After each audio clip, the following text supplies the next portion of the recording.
ओम शांति। आज 10 सितंबर 2021 के महावाक्य हैं। बाबा की मुरली का सार है, मीठे बच्चे, तुम रूहानी बाप से नई नई बातें सुन रहे हो। तुम जानते हो जैसे हम आत्माएं अपना रूप बदलकर आए हैं, वैसे बाप भी आए हैं। प्रश्न है, छोटे छोटे बच्चे बाप की समझाने पर अच्छी रीति ध्यान दें तो कौन सा टाइटल ले सकते हैं? बाबा ने कहा, स्पिरिचुअल लीडर का। छोटे बच्चे अगर कोई हिम्मत का काम करके दिखाएं, बाप से जो सुनते हैं उस पर ध्यान दें और दूसरों को समझाएं तो उन्हें सब बहुत प्यार करेंगे। बाप का नाम भी बाला हो जाएगा। गीत है, छोड़ भी दे आकाश सिंहासन। ओम शांति। बच्चों ने बुलाया, बाप ने रिस्पॉन्ड किया। प्रैक्टिकल में बच्चे क्या कहते हैं कि बाबा आप फिर से रावण राज्य में आ जाओ। अक्षर भी है ना, फिर से माया का परछाया पड़ा है। माया कहा जाता है रावण को, तो पुकारते हैं रावण राज्य आ गया है, इसलिए अब फिर से आ जाओ। रावण के राज्य में यहाँ बहुत दुख है, हम बहुत दुखी पाप आत्मा बन पड़े हैं। अभी बाप प्रैक्टिकल में है। बच्चे जानते हैं फिर से वही महाभारत लड़ाई खड़ी है। बाप ज्ञान और राजयोग सिखला रहे हैं, बुलाते भी हैं, हे निराकार परमपिता परमात्मा, निराकार से आकर साकारी रूप लो, रूप बदलो। बाप समझाते हैं, तुम भी वहाँ के रहने वाले हो, ब्रह्म महतत्व व निराकारी दुनिया में तुमने भी रूप बदला है। यह कोई नहीं जानते हैं, जो आत्मा निराकार है वही आकर साकार शरीर धारण करती है। वह है निराकारी वर्ल्ड, यह है साकारी दुनिया और वह है आकारी दुनिया। वह अलग है, तुम्हारी बुद्धि में है हम शांति धाम व निर्वाण धाम से आते हैं। बाप को जब पहले पहले नई रचना रचनी होती है तो सूक्ष्म वतन को ही रचेंगे। सूक्ष्म वतन में अभी तुम जा सकते हो, फिर कभी जाने का नहीं होता। पहले पहले तुम वाया सूक्ष्म वतन से नहीं आते हो, सीधे आते हो। अभी तुम सूक्ष्म वतन में आ जा सकते हो, पैदल आदि जाने की बात नहीं है। यह साक्षात्कार होता है तुम बच्चों को। मूल वतन का भी साक्षात्कार हो सकता है, परंतु जा नहीं सकते। वैकुंठ का भी साक्षात्कार हो सकता है, जा नहीं सकते हैं, जब तक संपूर्ण पवित्र नहीं बने हैं। तुम ऐसे नहीं कह सकते कि हम सूक्ष्म वतन में जा सकते हैं। तुम साक्षात्कार कर सकते हो। शिव बाबा और दादा और तुम बच्चे हो। तुम बच्चे कैसे नई नई रूहानी बातें सुनते हो, यह बातें दुनिया में कोई नहीं जानते।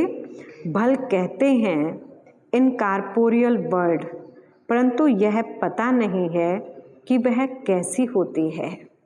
पहले तो आत्मा को ही नहीं जानते, तो निराकारी दुनिया को फिर क्या जानेंगे।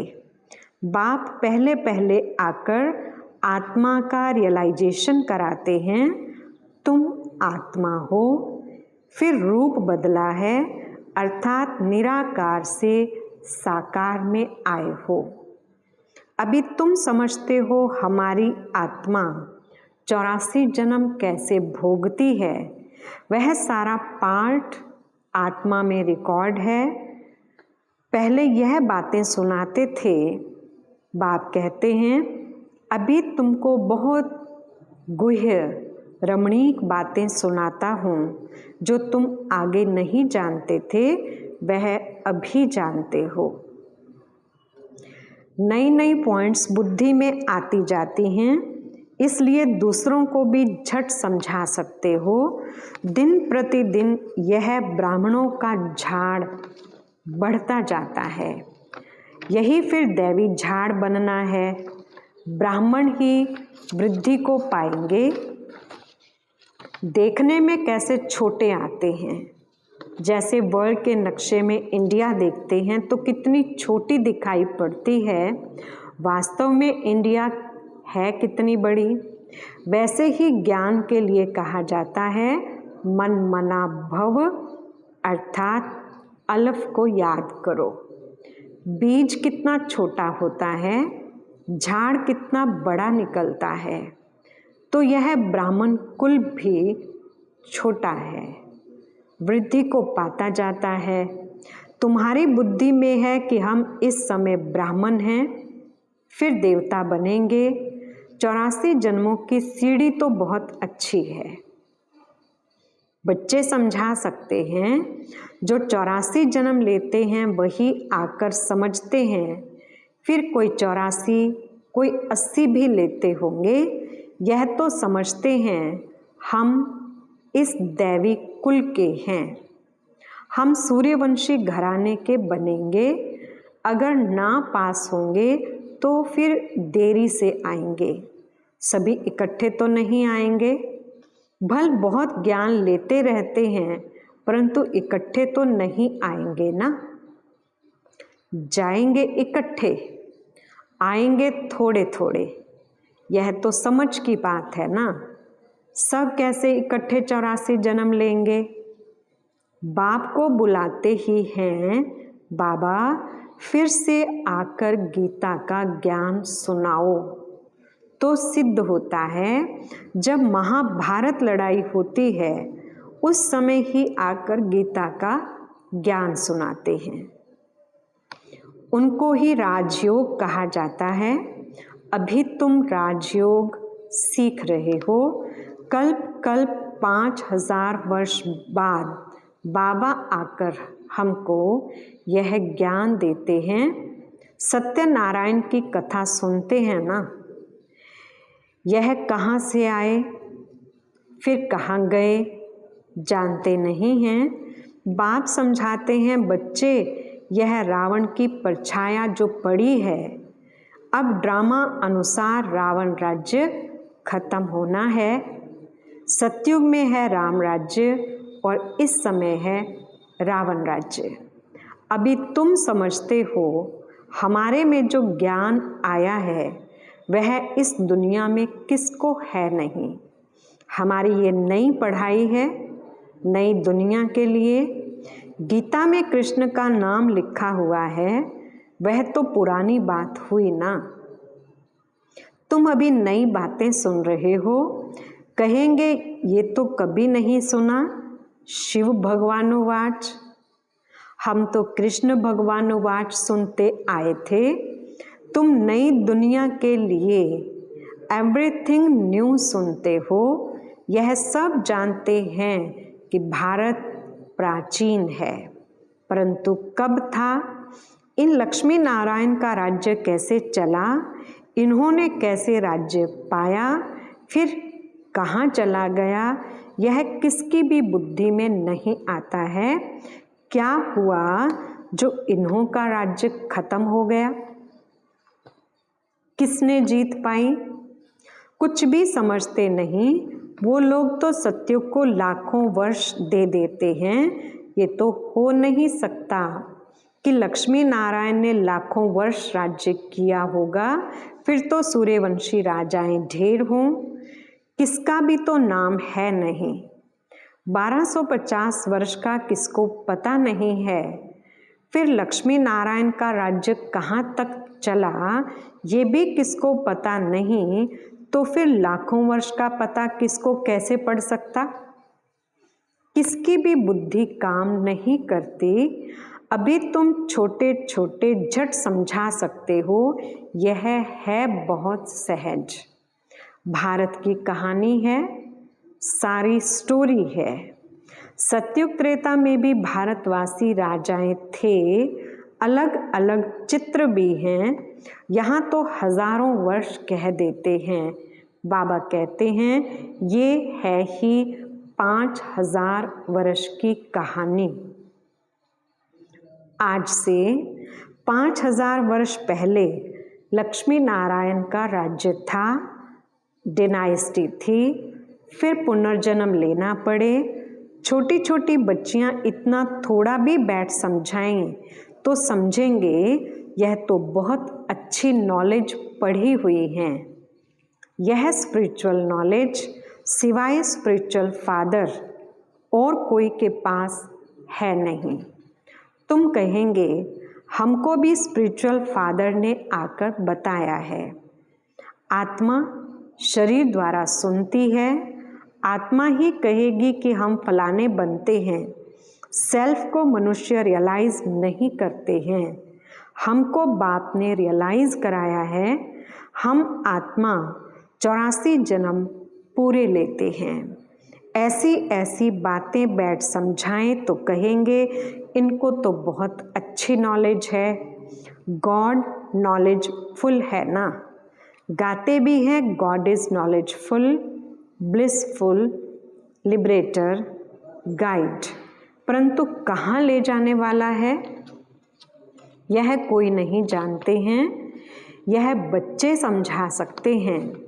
स्पिरिचुअल फादर नॉलेजफुल है, इसको ब्लिसफुल कहा जाता है। लिबरेट तब करते हैं जब मनुष्य बहुत दुखी होते हैं। एक रावण का राज्य होता है, हेवनली गॉड फादर कहा जाता है। हेल को रावण राज्य कहा जाता है। यह नॉलेज किसको बैठ सुनाओ, झट कहेंगे ये सबको चलकर सुनाओ, परंतु धारणा बहुत अच्छी चाहिए। प्रदर्शनी के चित्रों की मैगजीन भी है, और भी समझेंगे तो इस पर बहुत सर्विस कर सकते हैं। यह बच्ची भी जयंती बहन लंदन में वहाँ अपनी टीचर को समझा सकती है। वहाँ लंदन में यह सर्विस कर सकते हैं। दुनिया में ठगी बहुत है ना, रावण ने एकदम सबको ठग बना दिया है। बच्चे सारे वर्ल्ड की हिस्ट्री ज्योग्राफी समझा सकते हैं। लक्ष्मी नारायण का राज्य कितना समय चला, फिर फलाने संवत से इस्लामी, बौद्धि, क्रिश्चियन आते हैं। वृद्धि होते होते वैरायटी धर्मों का झाड़ कितना बड़ा हो जाता है। आधा कल्प बाद और धर्म आते हैं। ऐसी ऐसी बातें यह बैठ सुनाएं तो सुनने वाले इनको कहेंगे यह तो स्पिरिचुअल लीडर हैं, इनमें स्पिरिचुअल नॉलेज है। यह फिर कहेंगी यह नॉलेज तो इंडिया में मिल रही है, स्पिरिचुअल गॉड फादर दे रहे हैं, वह हैं बीज रूप। ये उल्टा झाड़ है, बीज है नॉलेजफुल, बीज को झाड़ की नॉलेज होगी ना। यह वैरायटी रिलीजन का झाड़ है। भारत का डीटी रिलीजन इनको कहा जाता है। पहले लक्ष्मी नारायण का राज्य, फिर होता है राम सीता का राज्य। आधा कल्प यह चलता है, फिर बाद में आते हैं इस्लामी। झाड़ वृद्धि को पाता रहता है। ऐसे जाकर यह बच्ची भाषण करे और समझाए कि यह वृक्ष कैसे इमर्ज होता है, यह सृष्टि चक्र कैसे फिरता है, हम समझा सकते हैं। विलायत में तो और कोई है नहीं। यह बच्ची जाकर समझाए कि अभी आयरन एज का अंत है, गोल्डन एज आने वाला है, तो वे लोग बहुत खुश होंगे। बाबा युक्ति बतलाते रहते हैं, इस पर ध्यान देना चाहिए। छोटे बच्चों को मान बहुत मिले, छोटा कोई हिम्मत का काम करते हैं तो उनको बहुत प्यार करते हैं। बाप को ये होता है ऐसे ऐसे बच्चे इसमें अटेंशन दें तो स्पिरिचुअल लीडर बन जाएं। स्पिरिचुअल गॉड फादर ही बैठ यह नॉलेज देते हैं। कृष्ण को गॉड फादर कहना भूल है। गॉड तो है निराकार, हम सब आत्माएं ब्रदर्स हैं, वह बाप है। सब आयरन एज में जब दुखी होते हैं तब बाप आते हैं। जब फिर आयरन एज होता है तो बाप को गोल्डन एज स्थापन करने आना होता है। भारत प्राचीन सुख धाम था, हेवन था। बहुत थोड़े मनुष्य थे, बाकी इतनी सब आत्माएं कहाँ थी? शांति धाम में थी ना। तो ऐसे समझाना चाहिए, इसमें डरने की बात नहीं, यह तो कहानी है। कहानी खुशी से बताई जाती है। वर्ल्ड की हिस्ट्री ज्योग्राफी कैसे रिपीट होती है, उनको कहानी भी कह सकते हैं, नॉलेज भी कह सकते हैं। तुमको तो यह पक्की याद होनी चाहिए। बाप कहते हैं मेरी आत्मा में सारे झाड़ का ज्ञान है जो मैं रिपीट करता हूँ। नॉलेजफुल बाप बच्चों को नॉलेज दे रहे हैं। यह जाकर नॉलेज देंगी तो कहेंगे आप औरों को भी बुलाओ। बोलो हाँ, बुला सकते हैं, क्योंकि वो लोग जानना चाहते हैं कि भारत का प्राचीन राजयोग क्या था जिसमें भारत हेवन बना, ये कोई समझाए। अब सन्यासी क्या सुनाएंगे? स्पिरिचुअल ज्ञान सिर्फ गीता में है, तो वह जाकर गीता ही सुनाते हैं। गीता कितनी पढ़ते हैं, कंठ करते रहते हैं, क्या यह स्पिरिचुअल नॉलेज है? यह तो बनाई है मनुष्य के नाम पर। स्पिरिचुअल नॉलेज तो मनुष्य दे ना सके। तुम अभी फर्क समझते हो उस गीता में और जो बाबा सुनाते हैं उसमें रात दिन का फर्क है। दिया फादर ने और नाम डाल दिया है कृष्ण का। सतयुग में कृष्ण को ये नॉलेज है नहीं, नॉलेज फुल है ही फादर। कितनी अटपटी बातें हैं। कृष्ण की आत्मा जब सतयुग में थी तब तो नॉलेज है नहीं, कितना सूत मूंझा हुआ है। यह सब विलायत में जाकर नाम निकाल सकते हैं, भाषण कर सकते हैं। बोलो, वर्ल्ड की हिस्ट्री ज्योग्राफी की नॉलेज हम आपको दे सकते हैं।